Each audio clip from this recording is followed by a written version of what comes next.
Have you ever woken up with that familiar knot in your stomach? That pervasive feeling you're always behind, always needing to do more. It's the invisible leash around your neck, the one pulling you towards endless tasks and an insatiable need for control. You meticulously plan. You optimize every second. You chase every metric. Yet, true fulfillment feels like a mirage. It shimmers just beyond your reach. Perhaps you feel stuck in this relentless pursuit, a hamster on a wheel, spinning faster and faster, believing that more effort, more force, more control will finally grant you peace. But what if that very belief is the trap? What if the path to your greatest impact lies not in grasping tighter, but in letting go? What if true power emerges when you stop wrestling with life and learn to dance with it instead? This isn't about idleness. It's about a profound recalibration of how you operate. A shift from frantic doing to deep, intuitive being. Carl Jung, that profound explorer of the human psyche, understood this deeply. He saw a hidden current in the human spirit, a potent force waiting to be unleashed, but only when we release our conscious grip. He observed those who appeared unproductive to the outside world. Yet they possessed a unique inner vitality. They seemed to operate on a different frequency. This frequency, this inner rhythm, is precisely what unlocks what we call flow state. It's not just a feeling, it's a profound, almost magical state of peak performance, a state where time bends, where tasks feel effortless, where your deepest wisdom takes the lead. And it cannot be forced, it can only be entered. The illusion of control, you see it everywhere, don't you? The glorification of the grind, the constant performance of busyness. We are taught to manage, to optimize, to control every variable. From our morning routines to our career paths, from our diets to our emotional responses. This deeply ingrained cultural narrative tells us one thing: you must control everything to succeed. But here's the brutal truth. This relentless pursuit of control is often a desperate attempt. It's an effort to outrun our deepest fears. The fear of failure, the fear of inadequacy, the fear of not being enough. This fear whispers a constant lie. If you just work harder, if you just plan better, if you just control more, you will finally be safe. You will finally be worthy. Jung called parts of this hidden fear our shadow. These are the aspects of ourselves we deem unacceptable. We push them down into the unconscious. In our society, the biggest shadow is often the fear of being seen as unproductive, as worthless. So, we create elaborate rituals of busyness. We fill every moment. Not because it's effective, but because it proves our worth to ourselves and to the world. We perform productivity. We update our profiles. We post our achievements. But how often do you truly feel at peace? How often do you feel genuinely in sync with your work? Or are you just running on a treadmill, chasing an ever-receding horizon of validation? This obsession with control isn't just exhausting.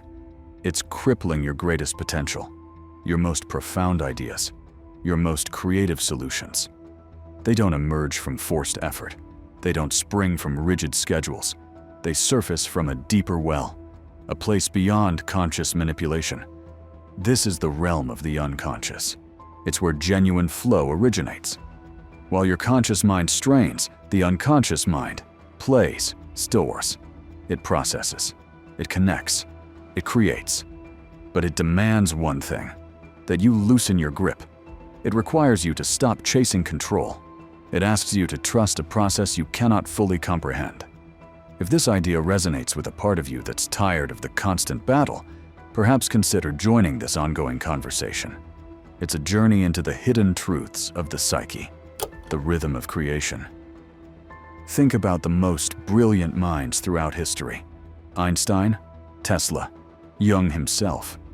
Their greatest breakthroughs didn't always come during intense, forced labor. Often they appeared during moments of rest, during walks, during daydreams. Society might have labeled these moments as laziness, but Jung knew better. He understood these were periods of profound internal activity. Your unconscious mind is infinitely more creative than your conscious, effortful thinking. Everything you've been taught about how ideas work might be backwards. Jung wrote, "The creation of something new is not accomplished by the intellect, but by the play instinct, acting from inner necessity." The creative mind plays with the objects it loves. Read that again. The creative mind plays. It doesn't grind. It doesn't hustle. It doesn't adhere to rigid SMART goals. It plays. It incubates. It allows. While you're forcing yourself through another productivity framework, your deeper mind is making connections. Connections between ideas you don't even see yet. This is why true insights often feel like they come from nowhere. They are, in fact, surfacing from a deep well of unconscious processing. Processing that happens when you're not trying to dictate its every move. This process, what Jung often referred to as active imagination, cannot be forced. It cannot be scheduled. It cannot be optimized. It happens on its own timeline. It follows a unique rhythm. Your energy patterns aren't random. They are information. You might be useless at 9 a.m. You might be brilliant at midnight. You might need days of apparent inactivity. Then, suddenly, one day of incredible, effortless output. This isn't laziness. This is your unconscious mind following its own natural rhythm. It's working on a grander scale. It's solving problems while you rest. It's building internal structures while you seem to do nothing. When you fight this natural rhythm, you fight yourself. You exhaust yourself trying to conform, and you block the very insights you crave. You block the path to flow. Letting go to lead. Now let's talk about why this concept terrifies so many people. It's not about individual success. It's about power. Jung wrote, "The individual has always had to struggle not to be overwhelmed by the tribe." But what happens when an individual doesn't struggle against the tribe? What happens when they simply ignore it? When they follow their own internal compass? This is profoundly threatening to systems built on compliance. Our entire way of life, from education to career, often depends on one core belief. You must follow instructions. You must trade your time for money. You must perform. You must comply. But what if there's another way? What if ambition doesn't require anxiety? What if dreams don't need desperation? What if ideas don't demand immediate monetization? This makes a person unpredictable, and unpredictable people are dangerous to systems that thrive on predictability. The deeper fear, the one that truly keeps people awake at night, is this: what if this way of operating is right? What if quiet inner work is more effective than public performance?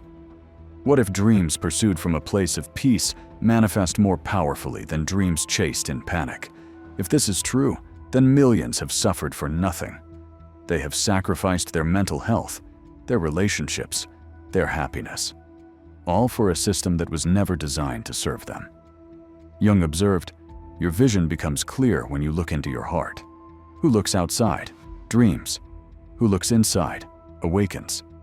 The person who stops chasing external control is looking inside. They are awakening to a different reality. What they see there doesn't match society's dictates. It defies conventional wisdom. This inner awakening, this acceptance of one's unique process, is the ultimate act of liberation. It grants access to a profound form of power, a power that all the life hacks and productivity systems in the world cannot provide. This is the pathway to true flow, a state where you are so aligned with your inner purpose, so attuned to your internal rhythm, that action becomes effortless. It becomes an extension of your being. Signs. You're ready for flow. Perhaps you recognize yourself in these reflections. You have big dreams. Yet traditional productivity advice feels like a foreign language. It makes you feel worse, not better. Every time you try to implement someone else's rigid system, it feels like fighting against your very nature. You have ideas that seem to come from nowhere. While others research and plan, solutions just appear in your mind. You can't explain their origin, but they feel profoundly true. true in a way that meticulously researched ideas never do. This isn't a weakness, it's a feature. Jung would tell you to stop trying to fix yourself. Stop trying to become more like the productive people around you. Your different rhythm isn't a bug. It's the unique operating system of your genius. When you stop fighting your nature, when you start working with it, you unlock a different kind of ambition. Not the desperate, anxious ambition that drives people to burnout. Instead, it's a calm, patient ambition. An ambition that comes from knowing who you truly are, from understanding what you are truly capable of. This is why your dreams are so big. When you aren't exhausting yourself trying to be someone else, you have boundless energy. Energy for visions that align with your true potential. This is why your confidence might seem unearned to others. You aren't basing your worth on external validation. You believe in possibilities that others dismiss as unrealistic. Embracing this truth about yourself, that your mind works differently, is the hardest part. It demands incredible courage. It requires you to release the chase for external control. It asks you to trust your internal compass. This trust is the key to unlocking consistent flow states. It's where effort disappears into effortless action. The unseen preparation. So, how do you live this way in a world that demands constant, visible productivity? Jung believed that the most terrifying thing is to accept oneself completely. Once you accept your unique nature, you need a strategy. First, stop apologizing for your rhythm. Your energy patterns are information. When you feel the urge to do nothing, it's not laziness calling. It's your unconscious mind. It's asking for processing time. Give it that time. Protect it fiercely. Shield it from those who want to fill every moment with activity. This is not idleness. This is necessary incubation.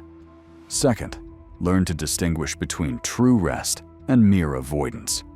Both might look like doing nothing on the surface, but they feel different. True rest feels peaceful. It feels necessary. Like charging a deeply depleted battery. Ideas often emerge during genuine rest. Avoidance, however, feels anxious. It feels guilty. Like running from something you should be doing. When you're avoiding, nothing truly comes but more anxiety. No real breakthroughs. No true flow. Third, cultivate what Jung called active patience. This isn't passive waiting. It's a conscious preparation for when your moment arrives. While your unconscious is processing, your conscious mind can be gathering resources, building skills, creating the ideal conditions. Conditions for when that inspiration finally strikes. But here's the most important truth. You must stop measuring yourself by other people's timelines. Society wants everything yesterday. The productivity gurus promise results in 90 days. Social media celebrates instant success. For those eager to journey deeper into the profound wisdom of Carl Jung and how his insights can transform your approach to life and purpose, I've curated a collection of discussions specifically on his revolutionary work. The link to that dedicated playlist will be in the pinned comment below this video. Jung understood something deeper. The privilege of a lifetime is to become who you truly are. That journey doesn't happen on a schedule. Your ambitions might take years to fully manifest. Your most profound ideas might need decades to mature. Your moment might not come until you are 40, or 50, or even 60. This is not failure. This is mastery. Every profound contributor in history often appeared lazy to their contemporaries. Jung himself didn't publish his most important work until his 60s. His ideas seemed impractical for decades. But when his moment came, everything he had been quietly developing suddenly became profoundly relevant. His apparent laziness turned out to be the necessary preparation. Preparation for contributions that outlasted all his busy, productive contemporaries. The same pattern unfolds repeatedly. The person everyone dismisses as unproductive suddenly emerges. They bring something that changes everything. Because while everyone else was optimizing their efficiency, they were optimizing their authenticity. While others followed systems, they were deepening their understanding. While others performed productivity, they were actually becoming someone. someone worth being productive about. Your moment will come, but it won't look like anyone else's moment. Jung wrote, "Your vision becomes clear when you look into your heart. Who looks outside dreams. Who looks inside awakens." You've been looking inside. You've been awakening. Awakening to a different path to impact. An ability to dream without anxiety. To have ambition without desperation. To create without forcing. This is the true essence of flow. It's effortless power. It's profound purpose. Your moment won't announce itself with fanfare. It won't fit the neat hero's journey narrative. Instead, it will feel quiet. It will feel inevitable, like something that was always meant to happen. The circumstances will align. The timing will feel precisely right. The idea that has been incubating will suddenly have a clear path to manifestation. And when that moment arrives, all the years of apparent laziness will reveal themselves as necessary preparation. Every day you spent in quiet reflection, every period of deep rest, these were not wasted moments. They were your mind solving problems others couldn't even see. They were your unconscious making connections that conscious effort would have entirely missed. Society fears this way of being. It fears it because it represents a different relationship with time, a different measure of success, a different understanding of human potential itself. It proves that perhaps the problem isn't people who need motivation. Perhaps the problem is a system that pathologizes natural human rhythms, a system that tries to force everyone into the same productive mold. If you are someone with big dreams, if you struggle with traditional productivity, if your ambitions seem disconnected from your actions, if you have been labeled as unmotivated, Jung would recognize you immediately. You are not broken. You are not lazy. You are not failing at life. You are operating from a different part of human potential, a part that society is not equipped to recognize. The question isn't whether you will achieve your ambitions. The question is whether you will have the profound courage, the courage to trust your inner process long enough to let them emerge. Because Jung was right. Your vision becomes clear when you look into your heart. And sometimes, the most ambitious thing you can do is trust what you see there, even when the rest of the world cannot see it yet. Comment right now and let me know what in this video hit you the hardest. If this message resonated deeply with you, consider sharing it with someone who needs to hear it right now.